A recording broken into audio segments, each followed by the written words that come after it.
inside of you.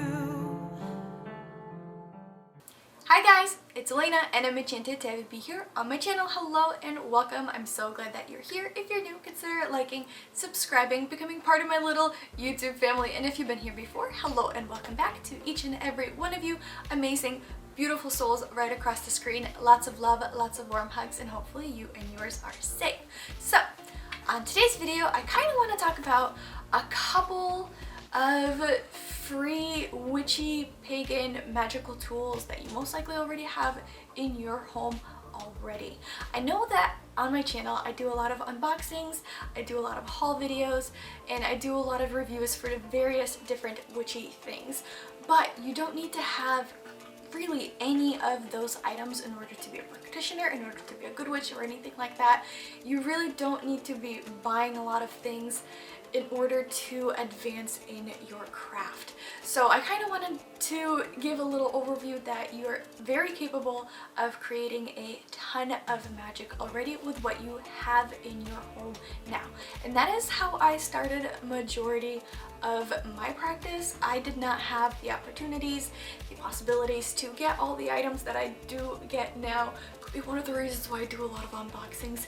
Anyways, in my past years of experience, it's only recently that I've been able to really curate a lot of these items and witchy goodies.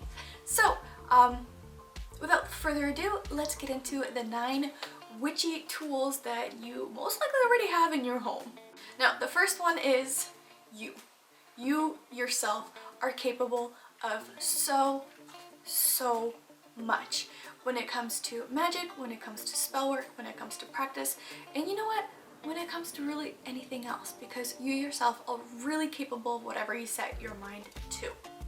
Let me elaborate that a little bit. You are the conductor, director of energies so that you're able to manipulate them, move them around to your will. You yourself have the potential to work with so many spells, so much magic. Your intentions, your words, your sayings, all of that is power, all of that is magic. So you don't need really anything else other than yourself. All the other extra tools and extra bits are kind of a little bit of a extra bonus for other things, I suppose, but they're not exactly necessary. They're good to have to help amplify certain energies and certain intentions, but they are not necessary. Number 2, I know this kind of coincides with yourselves, but I feel like they are their own kind of addition. So your hands are very powerful, very magical, and can create a lot of things, whether it be magical and spiritual or actual physical, whether it be art and making something or cleaning and helping someone or any of that stuff in between. So your hands are great tools to direct and move around energies, to sense things, to feel things. They can be used in replace of wands. I don't really use my wand very often. I use my hands, so I'm like kind of showing them around so that you can see that I have hands. Anyways, so your hands are a great, wonderful, magical tool. Usually, according to my studies, the right hand is usually meant for directing and pointing the energies out. The left hand is usually used to accept and take in the energies. But that doesn't necessarily have to be solid stone. It can go by how you feel most comfortable. So if you're right-handed and you want to use your right hand for more directing energies, go for it. If you're left-handed and you want to use your left hand for more directing energies, then go for it, because each individual is different and what works for each individual is different. Not only can they be used as a wand for directing and manipulating energies, they can also be used instead of an athame to cut and sever various energies. And it could be used as a tethering tool to help bind and tie energies. So it could be either, again, in the spiritual sense, in the physical sense, a combination of both. So as I keep mentioning, your hands are a very powerful tool to use. Alright, item number 3, and I'm very certain you have that as well.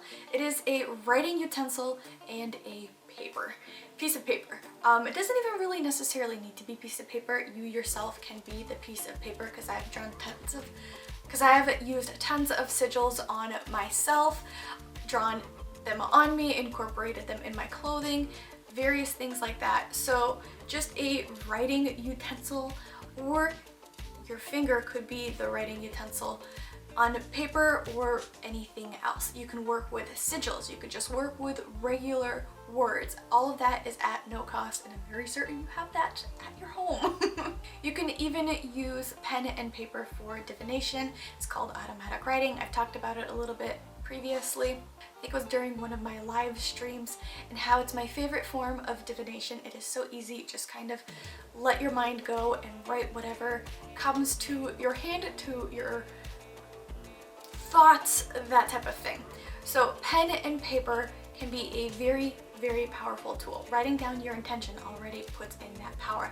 Writing down your intention and signing it with your name to bind it to you, that elevates it in a whole other level. You can even increase it and take it a step further using different colored papers or different colored pens to match alongside with your intention, to kind of boost that energy forward. So it doesn't need to be anything fancy, expensive. You don't need to go out and get a very beautiful feather quill, although I enjoy that kind of aesthetic. You don't really need to do anything special.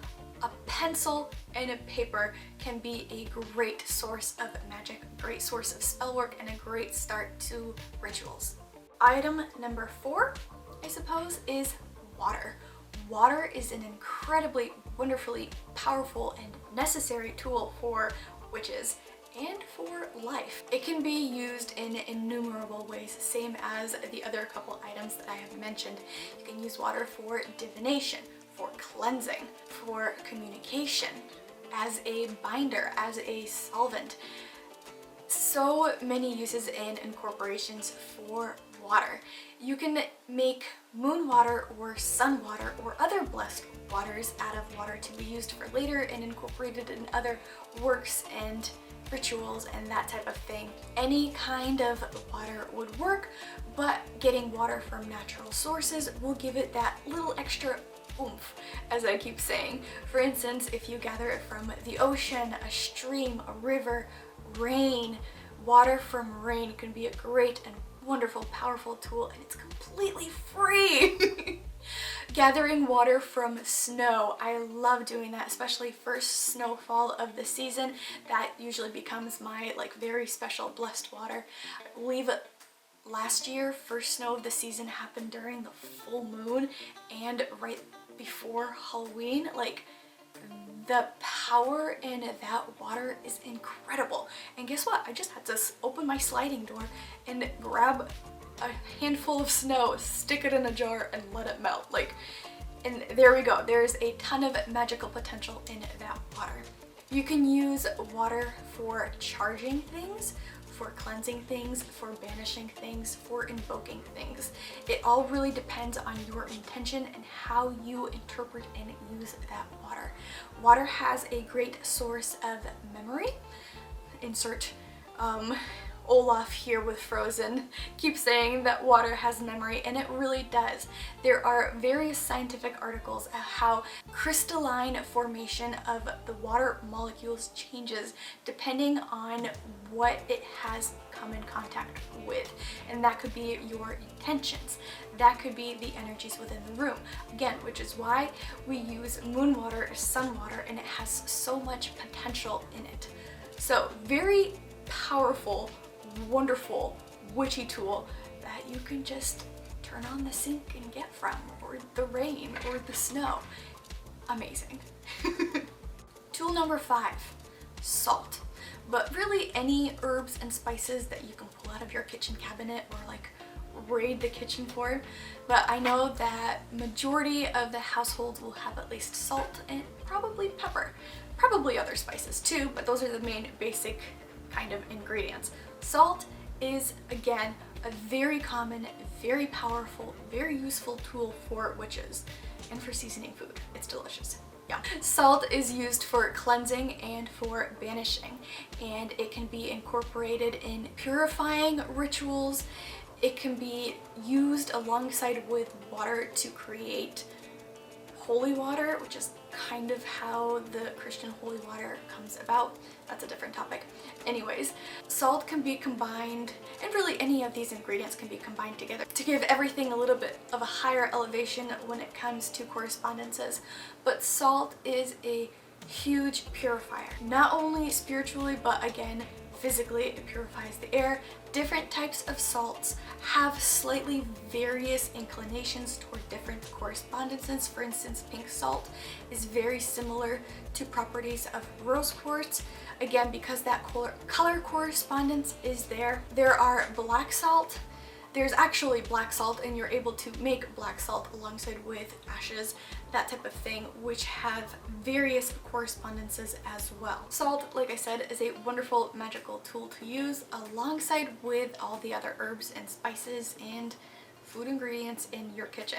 Do a little bit of your own research, like go through your cabinets, write down what you have, what you used to cook with, maybe what your parents used to cook with, and do a little bit of research, because basil has correspondences, pepper has correspondences, rosemary has correspondences, lemons have correspondences, potatoes, onion, garlic. All of those ingredients have magical associations tied to them. So you don't necessarily need to go out there and find some sort of fancy herb or fancy flower or anything like that. Just go right to your kitchen and you're able to concoct a wonderful magical spell right from there. A little bit of a deviation from the ingredients point of view, but cooking and baking can also be powerful uses of tools and magic. So there's so many things that you can work with in your kitchen. All right, item number 6, the nature and environment around you. Do some research of what plants are native to your area, what trees you have growing around, what bushes are in your backyard. Do you have clove? Do you have crabgrass in your backyard? Because I definitely do. All of those have magical associations with them. Oak trees, pine trees, birch trees, maple trees, all of those have wonderful and powerful uses that you're able to incorporate in your work and in your spirituality. And again, all of these items are outside and free. Just make sure you leave an offering and ask for permission before you're harvesting any of the leaves, flowers, trees, or anything like that. My favorite thing to do is after a big storm that has happened is to go outside and to kind of see what happened in the area, because there's tons of usually broken branches lying around, tons of leaves down on the ground, and those are something that you did not have to actually take from the tree. It's already kind of off of the tree. Again, but still make sure you ask permission before you even take those, because even if they're not attached to the plant itself, the wildlife or the energies around that area could still have a use for them. And you'll feel it if it's okay for you to take that item or not. I usually grab a little offering, especially if I know there are fae in the area, because I definitely know I have fae living in my backyard. They like to cause a little bit of trouble. Anyways, their favorite offerings that I bring to them is usually honey or something sparkly. So if I have like beads or jewels or different type of things that I leave as an offering, they tend to really enjoy that. Or honey, I usually take a leaf and add some honey and kind of leave that as an offering for them. And not only are you able to harvest those wonderful ingredients from nature itself, if you do it after a storm like I do, it has that storm's energies already incorporated into it as well, because that's what it broke off. And that's how I ended up making my wand. One of the wands that I use happened to be an oak branch broken off from a storm, and just holding it, you can feel the thunder in it, if that makes sense. And again, all of these items are free to you and probably in your backyard. Now, I know not everybody lives in New England like I do, so maybe you don't have oak and maple trees that are fairly common, but I'm sure you have some kind of wildlife, some kind of florals, some kind of natural ingredients out in your backyard or in a local park that you're able to study and learn the properties for. All right, number 7. I've kind of touched on about it when it was coming to blah, blah, blah. And I've kind of touched on it when it came to using a pen and paper is colors. You can use various different colors to help amplify your intention, your kind of request, spell work, ritual, whatever the case may be. Various colors have different representations and different meanings. They could even vary from culture to culture, so kind of see what feels right for you. For instance, I'm wearing yellow. Yellow is usually a cheery, a bright, a happy color. So whenever I use yellow, I tend to feel joy, happiness, warmth, that type of thing. You can use anything when it comes to color correspondences. If you work with candles, you can incorporate various colors for those candles. But like I said, we're talking about free things that you can find in your home that does not need to be a candle. You can take a colored marker and use it on the paper, as I mentioned before. That already amplifies that color and that amplifies your intention, what you want to work with. Maybe you have a little keychain that's the color purple and that's kind of the only purple thing that you have around. You can totally use that as a tethering for color correspondence to help amplify your intention, amplify your magic. And work with the things around you. Green for trees and plants behind me. Red, like an apple that's sitting on my countertop. Anything and everything with a color you can use to help amplify your intention. I hope I'm making sense. Number 8, the elements. Water, fire, earth, air, spirit are powerful invoking properties. Whether you use a candle for fire, water for water, dirt for earth, or incense for air, it doesn't really matter. You can use sigils and symbols to invoke those properties as well. Or you can use something that reminds you of that element in your spell work. For instance, a feather can represent the color orange or red or yellow, or a combination of those can represent fire. You don't necessarily need to be having the actual element there with you, although it definitely helps. Just invoking it by name and inviting it into your spell or your circle or anything like that already brings that elevated step into your practice, into your magic. I've done a little post on my Instagram regarding doing a spell on the go, and I'm going to share it with you here. I think I've read this in a book like so many years back. I don't exactly remember where it came from, but it's been my favorite thing to say, and I say it pretty much every day. It's air and sea keep harm from me, earth and fire bring my desire. That little spell, that little poem invokes the elements and brings them forth, and it sets off with my intention. I have spoken the word, I have invoked various energies to help align with the goals that I want to achieve. That's what's magic all about, right? All right. Number 9, last but not least. Similar to the elements, you can work with directions, and I'm talking about compass directions: north, south, east, and west. All of those directions have guardians associated with them, energies associated with them. So similar to working with the elements, you don't necessarily need to have a piece of the north or a piece of east, south, west, whatever it may be, in order to invite those energies into your workings. You can just invoke them by name. My favorite thing to do is to use a compass or to draw out a compass when I invoke those energies in. I feel like that is a very simple and easy way to help invite those energies to work with you and to help you along your path. Now, notice how I've been saying inviting or invoking these energies, because these energies have a choice to either work with you and help and guide you, or not to work with you. So the only thing you do is really ask and hope for the best. And if you are learning and practicing and getting in tune with these various energies, you will definitely feel if they're there by your side or not. It's all about practice, and it's all about building communication and reciprocation with these energies. So that's it for this video. I hope I was able to kind of share a little bit of my knowledge with you and help you out in a little bit of your practice, especially if you're starting out, to kind of reassure you that you don't need to go out and buy all these things.